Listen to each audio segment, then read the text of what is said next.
जानती थी कि मानव कल्याण के लिए, अपने आप्त वचन की रक्षा के लिए मेरे दीनदयाल भगवान श्री विष्णु मेरे आंगन को अवश्य पावन करेंगे। और यही हुआ। वासुदेव ने मछली का रूप धारण करके अपना पहला अवतार लिया। किंतु दो समस्याएं थीं।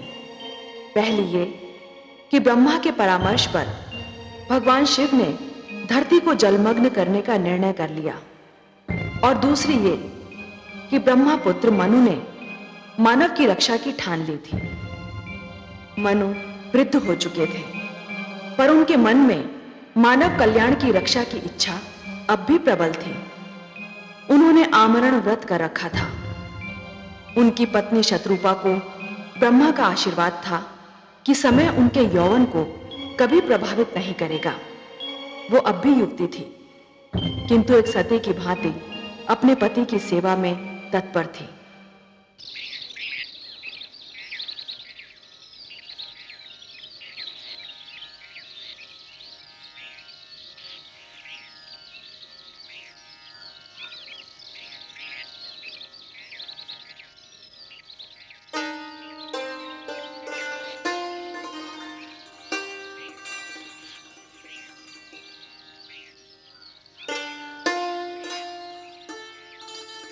आपकी संध्या तर्पण का समय हो गया है स्वामी।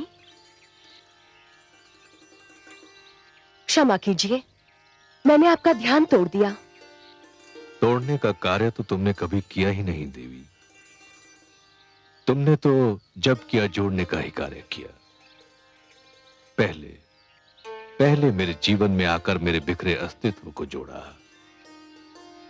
फिर मुझे संतान देकर मेरे परिवार को जोड़ा, और अब मेरे तप में मेरा साथ देकर मेरी आत्मा को परमात्मा से जोड़ रही हो। कभी कभी सोचता हूं कि तुम्हें यहां साथ लाकर मैंने तुम पर बहुत बड़ा अन्याय किया। अन्याय तो आप ये कहकर कर रहे हैं कि आपने मुझ पर अन्याय किया।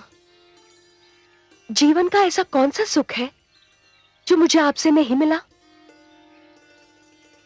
ऐसा कौन सा ऐश्वर्य है जो आपके साथ रहकर मैं नहीं भोग पाई?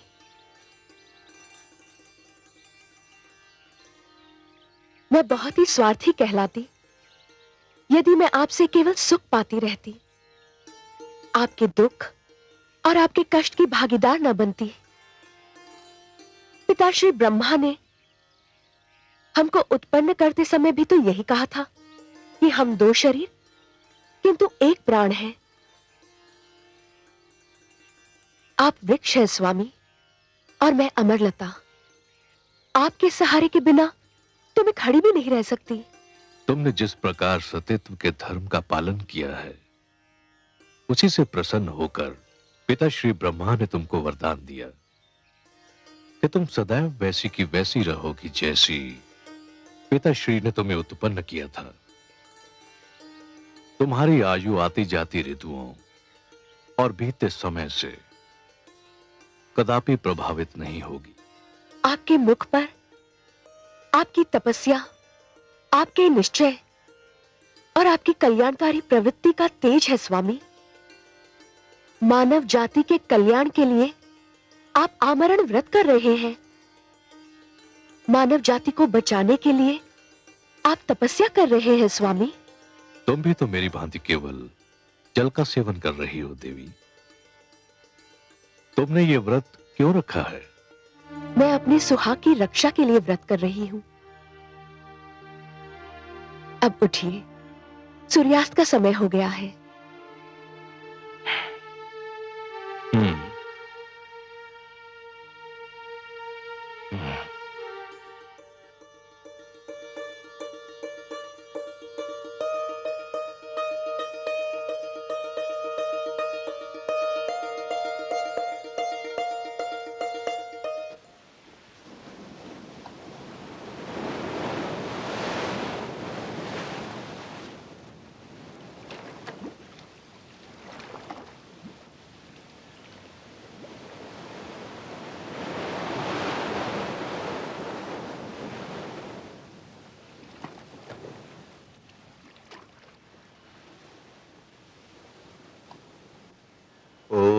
हिरण्यवर्णां हरिणीं सुवर्णरचितस्रज्जां चंद्रां हिरण्मयीं लक्ष्मीं जातवेदो महावः। ठहरिए महाराज। तुम? क्या मैंने अभी तुम्हारी वाणी सुनी थी? हाँ महाराज, मैंने ही विनती की थी कि मुझे जल में न छोड़िए। किंतु क्यों? तुम तो जलचर हो। तुम्हारा तो जीवन ही जल के बिना संभव नहीं। ये सत्य है महाराज, परंतु जल में भी मेरा जीवन संभव नहीं। क्यों? क्या कष्ट है तुम्हें? आप जहाँ मुझे छोड़ने जा रहे हैं, वहाँ बड़ा मत्स्य छोटी मत्स्य को निगल जाता है। मैं वहाँ सुरक्षित नहीं रह पाऊंगा, मुझ पर दया करें। तो फिर तुम्हें कहाँ रखूं जहाँ तुम सुरक्षित रह सको? मुझे अपने कमंडल में रख लीजिए महाराज। आपके जल भरे कमंडल में मुझे कोई भय नहीं होगा। यदि तुम ऐसा समझते हो तो मुझे कोई आपत्ति नहीं।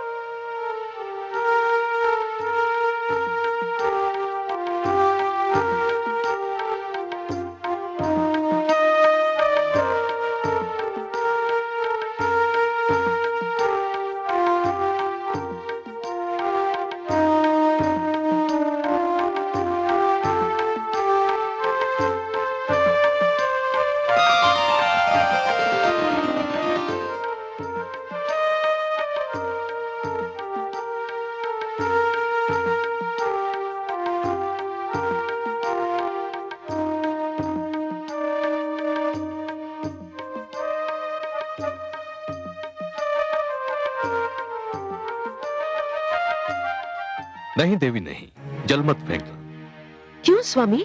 कमंडल में एक मत्स्य है, मैंने उससे जीवन रक्षा का वचन दिया है। ये तो छोटी सी मछली है। यह आपने बहुत अच्छा किया जो मुझे बता दिया, नहीं तो इसके प्राण चले जाते।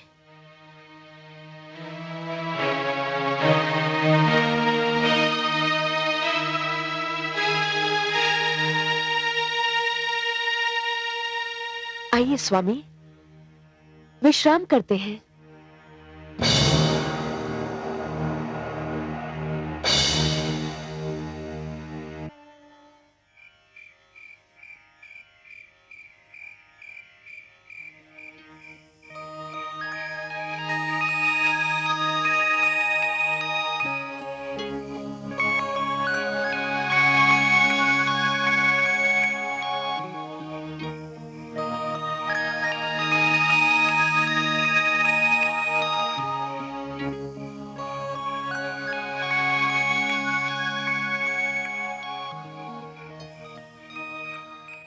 महाराज, महाराज, महाराज, महाराज, महाराज, महाराज, महाराज। ये मुझे कौन पुकार रहा है? क्या हुआ स्वामी? मुझे ऐसा लगा जैसे कोई मुझे महाराज महाराज कहकर पुकार रहा हो। कौन था वो? मैंने पुकारा महाराज। अरे, ये पुकार तो कमंडल से आ रही है। हाँ देवी, ये मैं ही हूँ। मेरी रक्षा कीजिए। इस कमंडल में मेरा श्वास रुका जा रहा है।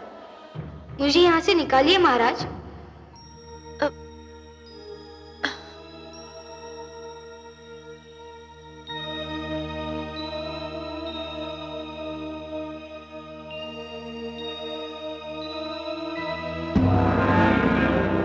अरे, मत्स्य का आकार तो कमंडल के बराबर हो गया है।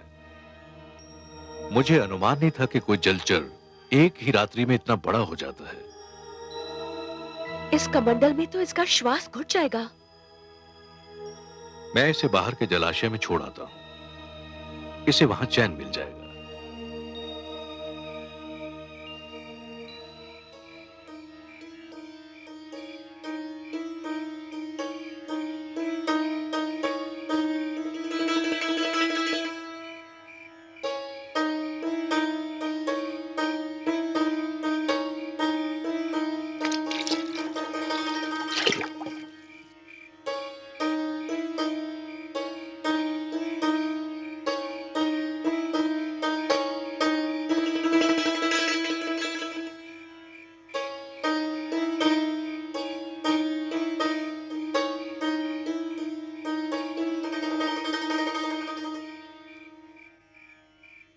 महाराज,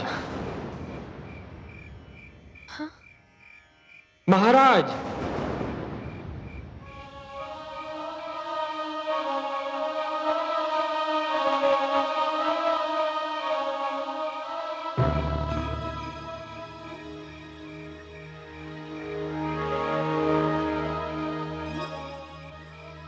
इसका आकार तो इतनी शीघ्रता से बढ़ रहा है कि मैं आश्चर्यचकित रह गया हूं। मैंने किसी मत्स्य को एक ही रात्रि में इस प्रकार बढ़ते नहीं देखा है। स्वामी, क्या ये मत्स्य है? मुझे तो शंका हो रही है कि ये मत्स्य नहीं कुछ और ही है।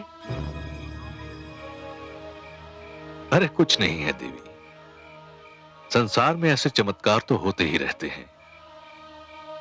यह भी ईश्वर का कोई चमत्कार होगा। आप चिंता मत कीजिए।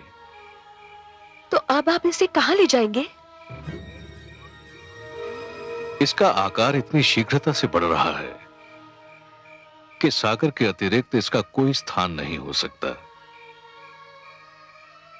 मैं इसे ले जाकर सागर में छोड़ दूंगा। अब इसे किसी बड़े मत्स्य या जीव जंतु का भय नहीं है।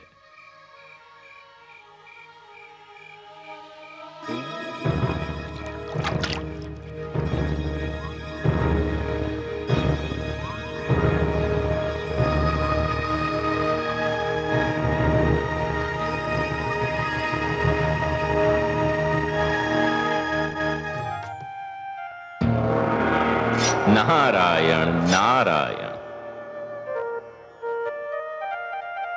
प्रणाम पिताश्री, बारंबार प्रणाम। आयुष्मान भव। आओ पुत्र, उचित समय पर आए तुम। तुम्हें ज्ञात है सृष्टि में क्या होने वाला है? हां पिताश्री, मुझे ज्ञात है कि सृष्टि में क्या होने वाला है, और मुझे यह भी ज्ञात है कि सृष्टि में जो होने वाला है वो आपके ही परामर्श का परिणाम है। तुम सत्य कहते हो पुत्र, परंतु सृष्टि के प्रति मेरे मन में प्रेम भी तो है। स्वाभाविक है पिताश्री, नितांत स्वाभाविक है। आप सृष्टि के रचयिता हैं, सृष्टि आपकी रचना है, और रचयिता का अपनी रचना से प्रेम होना स्वाभाविक है। फिर मेरी चिंता भी तो स्वाभाविक है। पिताश्री, आपकी चिंता स्वाभाविक है, किंतु पिताश्री धरती का विनाश नहीं हो रहा है। धरती केवल जलमग्न हो रही है, और वह भी इसलिए कि वह स्वच्छ हो जाए। पिताश्री, हर युग में धरती को स्वयं अपने आप को स्वच्छ करना होगा। पट्टी पर जब कोई नया लेख लिखा जाता है तो पुराने लेख को पोंछना ही पड़ता है। सूर्य का प्रकाश समेटने के लिए आकाश को चांद तारों की चादर लपेटनी ही पड़ती है। धरती को महान आदर्शों के लिए तैयार करने के उद्देश्य से मानव जाति का यह कर्तव्य बनता है कि वह संकुचित विचारधारा को हटा दे। यदि यह कार्य मानव स्वयं कर ले तो देवताओं को हस्तक्षेप करने की कोई आवश्यकता नहीं, किंतु यदि मानव यह परिवर्तन नहीं ला सकता तो देवी शक्तियों को हस्तक्षेप करना ही पड़ता है, जो आप कर रहे हैं। जानता हूं पुत्र, पर जिस धरती को स्वच्छ करने के उद्देश्य से जलमग्न होना है, उस पर मेरा पुत्र मनु भी तो है। मुझे चिंता है कि मनु का क्या होगा। ओह, तो भ्राता मनु की चिंता ने आपको व्याकुल कर रखा है। प्राणियों की रचना करते करते आप स्वयं मोहग्रस्त हो गए। नारायण नारायण। पिताश्री, माना कि पुत्र मोह की भावना को नकारा नहीं जा सकता, बड़ी स्वाभाविक सी बात है ये। किंतु पिताश्री, पुत्र मोह मानव दुर्बलता का लक्षण है। देवता इन भावनाओं से ऊपर हैं। आपके लिए तो संपूर्ण मानव जाति संतान के समान है। फिर आप किसी एक की चिंता क्यों कर रहे हैं?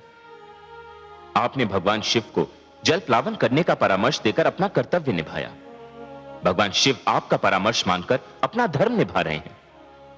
अब इस जल प्लावन से किसको बचाना है, कैसे बचाना है और कितना बचाना है, यह आप मेरे लक्ष्मी नारायण पर छोड़ दीजिए।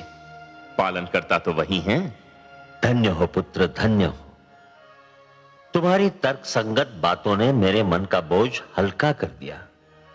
यह सत्य है कि अंधकार कितना भी घना क्यों न हो, एक नन्हा सा दीपक उसे दूर करने के लिए पर्याप्त है। तुम्हारे तर्क ने भी इसी प्रकार मेरी चिंता और आशंकाओं को दूर कर दिया। संसार यदि तुम्हें महानतम तथा सर्वोत्तम मार्गदर्शक कहता है तो उचित ही कहता है। अपने परम पूज्य पिताश्री की चिंता दूर करके मैंने केवल अपना पुत्र धर्म निभाया है। मुझे आपकी सेवा करने का अवसर मिलता रहे, यही मेरी कामना है। क्योंकि पिता की सेवा करके मन को जो संतोष मिलता है उसका आनंद ही कुछ और है। नारायण नारायण।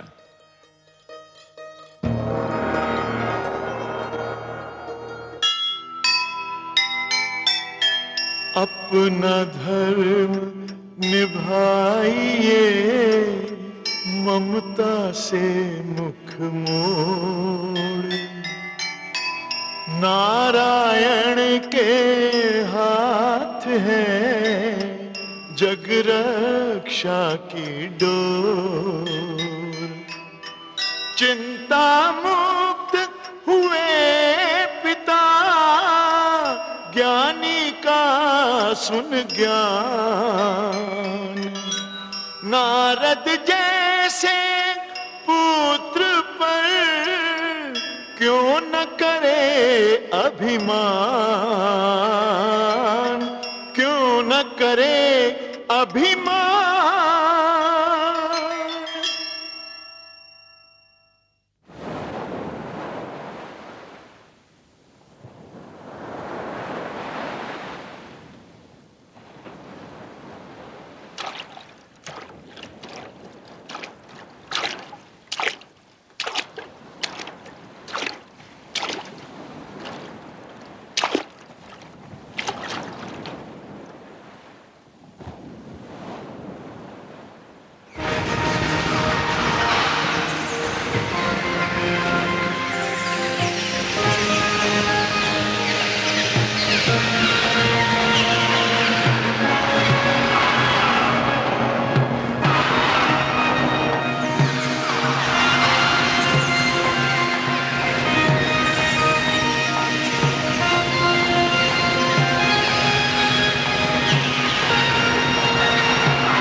ये क्या हो रहा है भगवान? मुझे अपनी आंखों पर विश्वास नहीं हो रहा। एक नन्हा सा मत्स्य जिसे मैंने अपने कमंडल में शरण दी थी, वो इतना विशालकाय हो गया है कि ये अथाह विशाल सागर भी इसके लिए छोटा दिखाई पड़ रहा है। ये कैसी लीला है? ये साधारण मत्स्य हो नहीं सकता। मुझे बताइए आप कौन हैं? मैं आपके दर्शन के लिए व्याकुल हूं। मुझे दर्शन दीजिए प्रभु।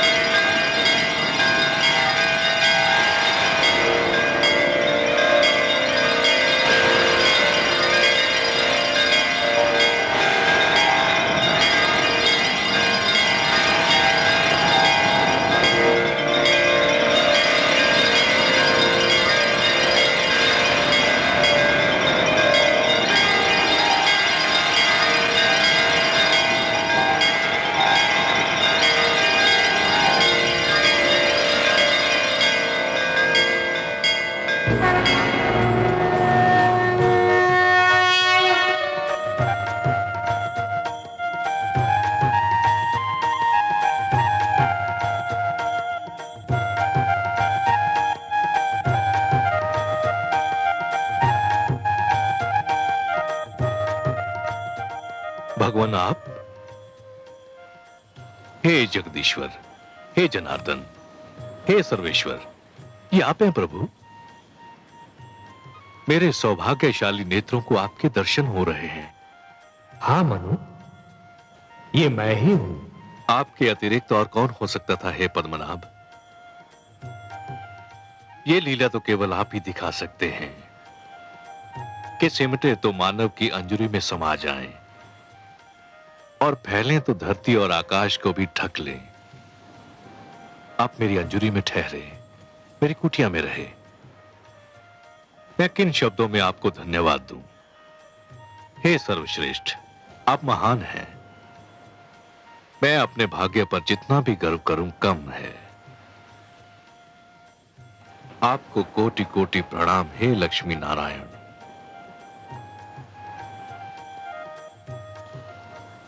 पर क्षीर सागर को छोड़कर धरती पर आकर उसे पावन करने का क्या भेद है दीनदयाल?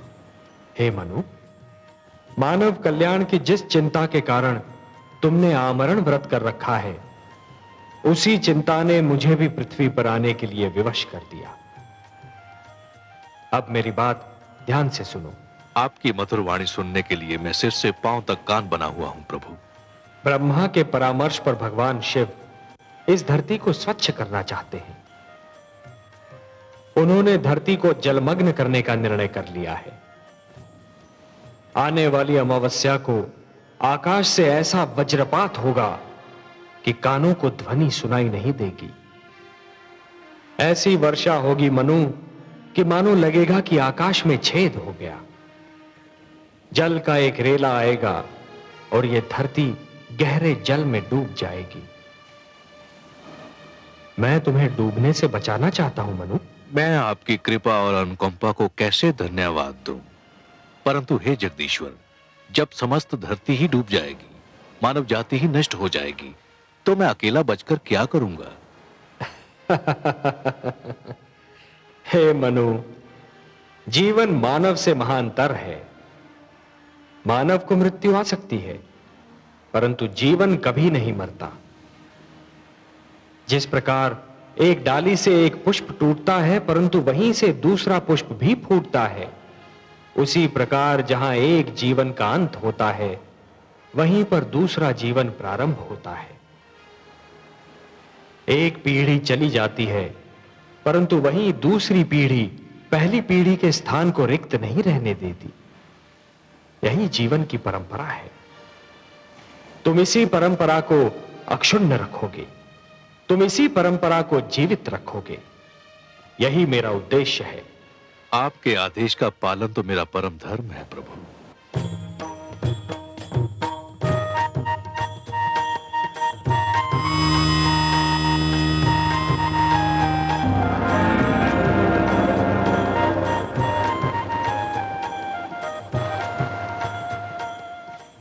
मनु, जल प्लावन के समय तुम अपनी धर्म पत्नी शतरूपा के साथ इस नौका पर सवार हो जाना।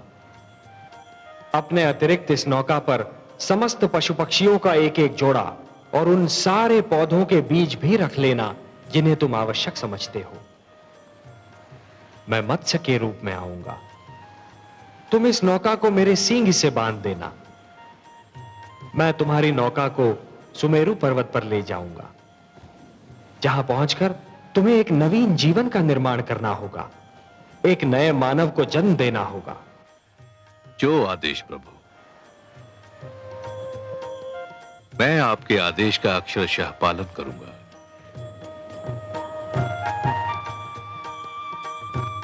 तथास्तु।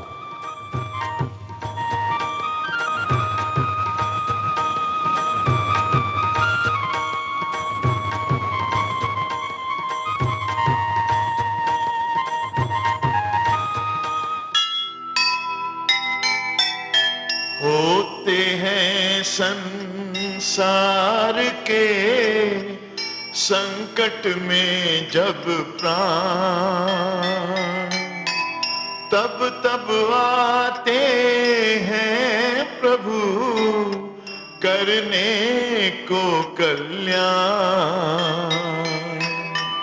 कभी ना होने देंगे वो मानवता का नाश।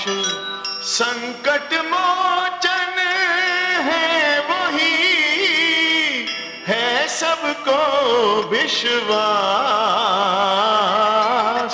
है सबको विश्वास।